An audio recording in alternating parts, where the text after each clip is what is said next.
Imagine this. It's 2:17 a.m. at NASA's Jet Propulsion Laboratory. The building is supposed to be empty except for the night security guard and a couple of janitors. But every light on the third floor is blazing. Phones are ringing off the hook. Senior researchers are pulling up in pajamas, some still holding coffee mugs from home. One of them hasn't even changed out of bedroom slippers. They're not here for a drill. They're not here because of a software glitch. They're here because a machine just did something it was never told it could do. It looked at 8 weeks of cosmic static, decided the static was a conversation, and then shut itself down rather than keep listening alone. The machine is called QNN-7, NASA's Quantum Neural Network. It's not a prototype. It's not a press release toy. It's been running classified deep space data for 39 months straight. Its job is simple on paper. Take the endless hiss of the universe and tell us if any of it is deliberate. Feed it random noise, it says random. Feed it structure, it flags structure. That's it. No opinions. No panic buttons. Just pattern or no pattern. For 8 straight weeks it chewed on electromagnetic emissions coming from an object we're calling Atlas. Atlas is real. 2 kilometers long, highly reflective, currently cutting through the inner solar system on a hyperbolic trajectory. We spotted it optically 18 months ago. Telescopes tracked it. Radars pinged it. Nothing unusual except its speed and the fact it didn't come from the Kuiper Belt or the Oort cloud. Interstellar. First confirmed one since Borisov. We put it under the usual protocols. Image it, spectrum it, listen to it. The listening part is where QNN-7 lives. For those 8 weeks, the AI's verdict never wavered. Potentially structured, but non-deterministic. Translation. I see repeating bits, but I can't prove anyone meant them. Background chatter at best. Then Dr. Mara Ellison made a change that seemed trivial.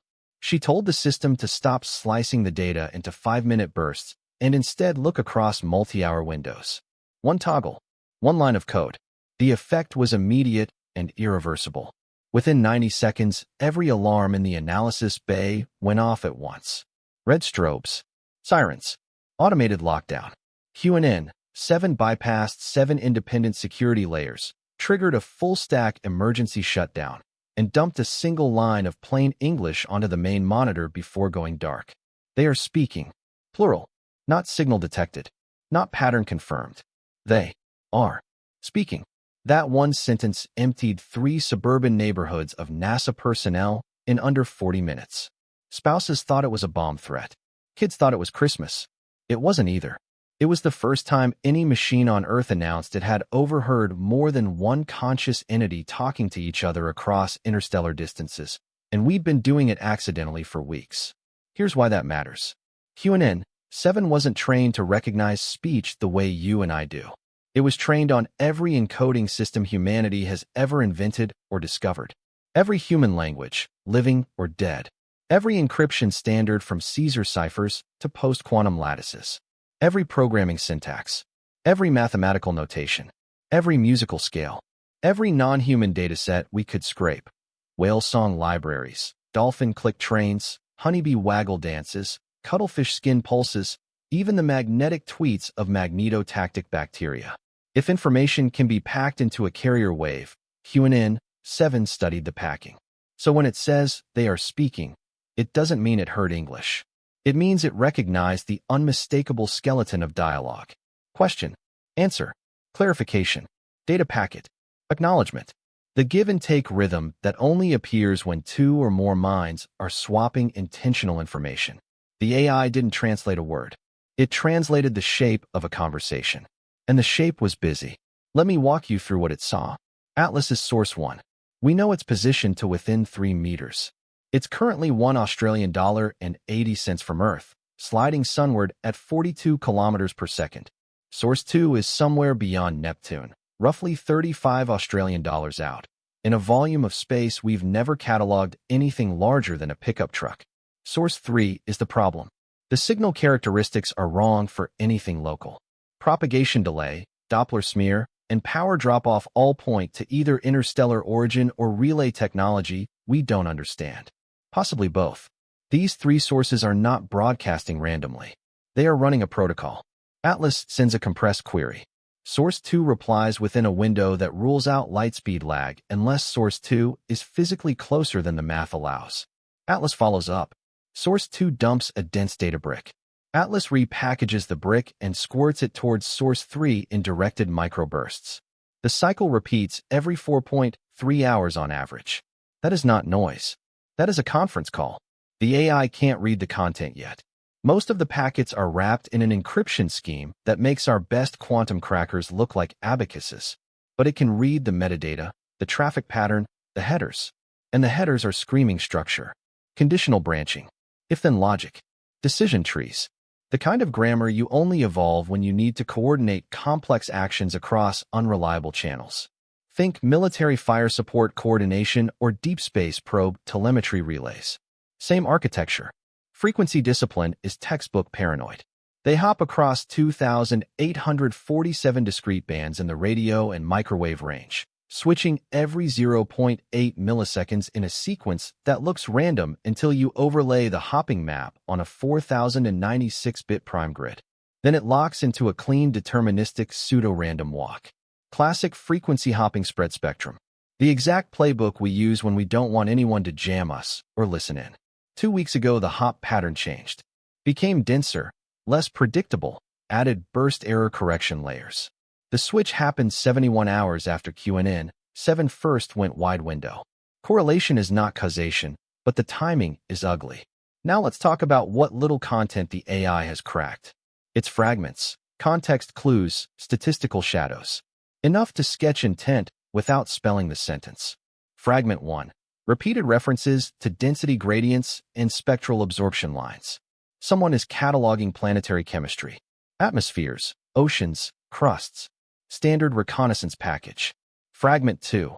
Strings of numbers that resolve to barycentric coordinates. They're updating a navigation map of the entire solar system down to lunar altitudes.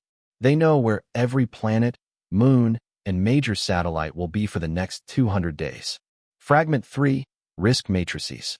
The AI flags clusters of symbols that only appear in our own databases next to words like threat, countermeasure, and escalation threshold. We can't tell if they're worried about us or something else. The syntax works either way. Fragment 4. Temporal anchors. Not clocks. Deadlines. One numerical sequence decrements predictably across transmissions. If you treat it as a base, 12 countdown rooted to the last perihelion of Atlas, it hits 0 in 23 days from today. Could be anything. Could be garbage. But every other fragment lines up around it like iron filings around a magnet. There are also diagrams. Not pictures. Geometric primitives encoded in phase-modulated sidebands. The AI reconstructed them into 3D wireframes. Some match our solar system exactly. Orbital ellipses, Lagrangian points, the whole gravity ballet. Others are alien. Polyhedral lattices, nested toroids, fractal branching that doesn't correspond to any known physics. One shape repeats obsessively. A dodecahedral shell with 12 nodes pulsing in a prime number cadence. Researchers are calling it the Earth glyph. Whenever it appears, the surrounding threat assessment clusters spike. 3 days ago, the rhythm changed. Transmission cadence jumped from one cycle every 4.3 hours to one every 97 minutes. Packet size tripled.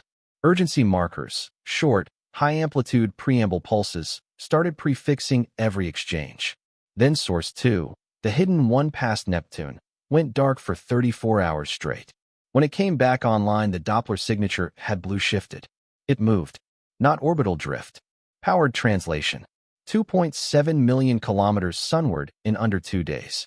That is 15 meters per second squared of acceleration sustained for 48 hours. Nothing natural does that. The new position puts Source 2 4 Australian dollars and 10 cents closer to Earth than it was a week ago. Atlas immediately transmitted a navigation update containing 5 vectors. One of them terminates in Selena-centric orbit, 38,000 kilometers above mean lunar surface, 19 days from now. Another vector parks something in the Earth-Moon L4 point. The rest are still being decoded. Meanwhile, QNN 7 flipped from passive listening to active spectrum survey and found something nobody was looking for. For discrete power signatures that don't match any cataloged human hardware or natural astrophysical source. Signature 1 sits on Atlas. Output profile looks like a compact fusion bottle running at 40 megawatts. For scale, the entire International Space Station peaks at 0.1 megawatts. Signature 2 is the Neptune object, now pegged at 0.8 gigawatts and climbing.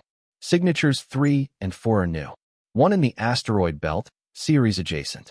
One between Mars and Earth, $0.40 out, steady at 120 megawatts. All 4 lit up within a 3-hour window 6 days ago. Simultaneous power on. Not coincidence. Choreography. Telescopes slewed to confirm. Atlas is visible, a glinting needle against the starfield. The other 3 locations are empty. No thermal bloom, no reflected light, no occultation shadows. Whatever is burning that much juice is either smaller than our resolution limit or wrapped in radar-absorbent geometry. The power curves are linear ramp-ups. If the slope holds, all 4 hit full rated output in 21 days. 2 days before the countdown fragment hits 0. There's synchronization too. Every 108 minutes, all 4 signatures pulse in unison, a 0.3-second spike at 21 centimeters wavelength. Like a system heartbeat. Or a fire control lock. The silent gaps between voice packets used to be lazy, 6 to 8 hours of quiet. Now the gaps are 90 minutes max and shrinking. During those gaps, the AI sees narrow beam scanning. Not communication. Sensor sweeps. Multispectrum LiDAR, hyperspectral radar, neutrino tomography bursts. Resolution jumped 8-fold in 5 days. 60% of the sweep dwell time is now locked on Earth and cislunar space. They are mapping cities, power grids, shipping lanes, runways, data centers. The return analysis pauses. Those half-second gaps where the beam cuts out are getting longer. They're stopping to think about what they see.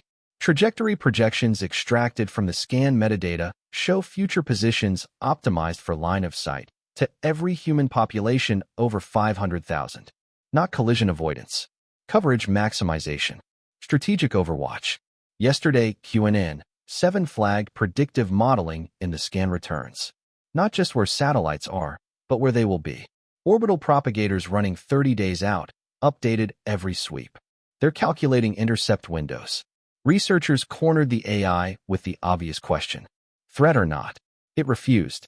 Probability requires intent modeling. Data insufficient. They pushed for percentages. It pushed back harder.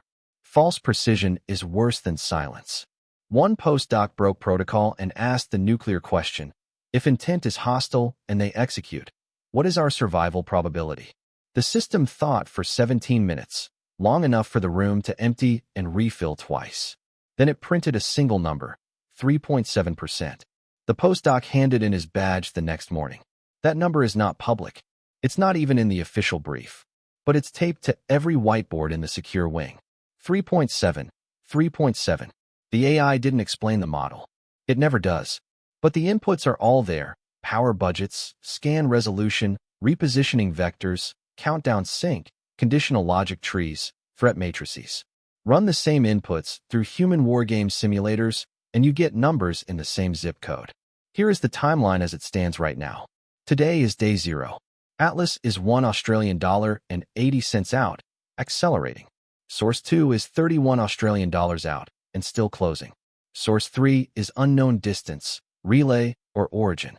Source 4 is $0.40 out, between us and Mars. All 4 power plants are at 62% and climbing. Scanning resolution now resolves individual aircraft. Transmission gaps are down to 83 minutes. The countdown fragment reads 23 days, for hours, 12 minutes. 19 days from now something is scheduled to occupy lunar orbit. 21 days from now the power grid hits 100%. 23 days from now the counter hits 0.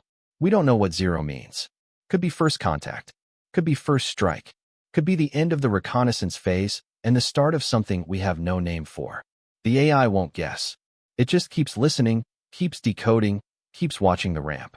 NASA has gone to DEFCON equivalent internal posture. Not public. Not even to other agencies yet. The circle is tight. JPL, Ames, Goddard, a handful of contractors with quantum clearance. Telescopes are retasked. Deep Space Network antennas are locked out from civilian use.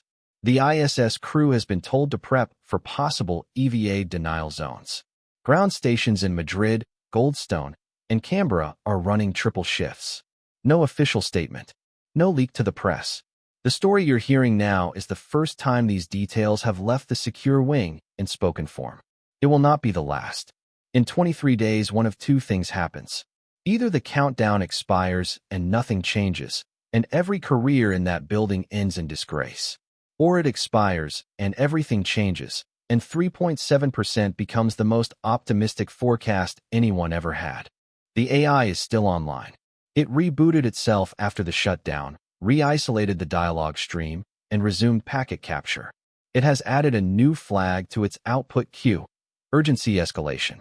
The flag fires every 83 minutes now. Same interval as the transmission gaps. Same interval as the heartbeat sync across the power sources. Same interval the scans used to recenter on Earth. They are not waiting for us to say hello. They are finishing the survey. They are moving the pieces. They are counting down the hours. 23 days. That's how long we have to decide if the most advanced pattern recognizer humanity ever built is hallucinating the end of the world or simply reporting it in real time. The machine is listening. The clock is running. The map is almost complete.